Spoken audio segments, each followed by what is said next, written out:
안녕하세요. 오늘 오다시 말씀은 민수기 8장에서부터 10장까지 말씀 중에서 9장 10절에서 12절 말씀을 중심으로 살펴보겠습니다. 이스라엘 자손에게 말하여 이르라. 너희나 너희 후손 중에 시체로 말미암아 부정하게 되든지 먼 여행 중에 있다 할지라도 나 여호와 앞에 마땅히 유월절을 지키되 둘째 달 14째 날 해질 때에 그것을 지켜서 어린 양의 무교병과 쓴 나무를 아울러 먹을 것이요 아침까지 그것을 조금도 남겨두지 말며 그 뼈를 하나도 꺾지 말아서 유월절 모든 율례대로 지킬 것이니라.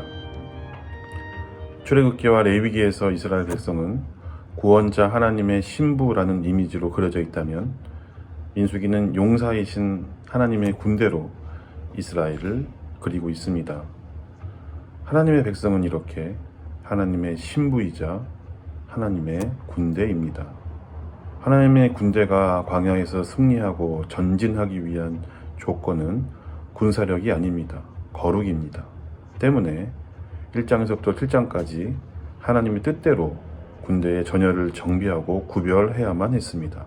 그리고 이제 8장서부터 하나님의 군대가 출발하려고 할 때 성막 제작과 유월절을 다시 언급하면서 도대체 하나님의 군대는 어떤 존재인가를 확인하고 있습니다.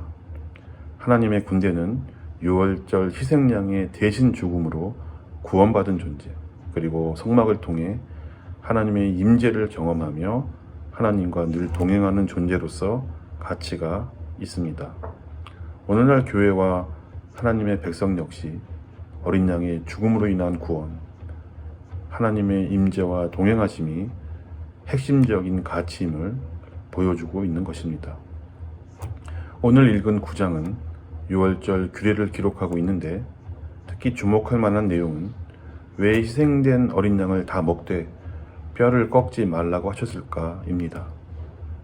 이 말씀은 사도 요한이 요한복음에서 예수님께서 죽으신 마지막 장면을 그릴 때 언급함으로써 깊은 영적 가치와 의미가 있습니다. 제수들과 달리 예수님만이 다리가 꺾임을 당하지 않으셨다고 하면서 이것이 성경을 응하게 하신 것이라고 말합니다. 유월절 어린 양의 뼈를 꺾지 않는 것이 예수님께서 뼈가 꺾이지 않으신 것과 긴밀히 연결되어 있다는 것입니다. 사도 요한에 의하면 예수님은 세상 죄를 지고 가는 하나님의 어린 양입니다. 그러니까 복음서 기록자들, 특히 요한은 예수님을 유월절 어린 양의 궁극적이고 완전한 실체라고 말하고 있는 것입니다. 유월절 양의 뼈가 꺾이지 않고 또 예수님의 뼈도 꺾이지 않았다는 것은 예수, 하나님의 구원은 절대로 꺾이지 않는다는 것을 의미합니다. 또한 사도 요한에 의하면 예수님은 하나님의 말씀입니다. 하나님의 말씀 역시 하나도 꺾이거나 왜곡되지 않고 영원하다는 것도 의미하는 것입니다. 예수, 하나님의 구원이자 하나님의 말씀은 그 누구도 그 무엇으로도 절대로 꺾거나 무너뜨릴 수 없습니다.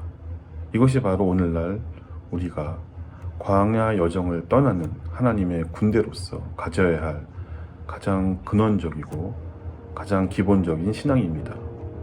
예수님만이 우리의 구원임을 믿고 나아갈 때 우리의 광야 여정은 승리할 수 있습니다. 우리의 구원이자 하나님의 말씀이신 예수님을 믿음으로 말미암아 오늘도 승리하는 하루 되기를 바랍니다.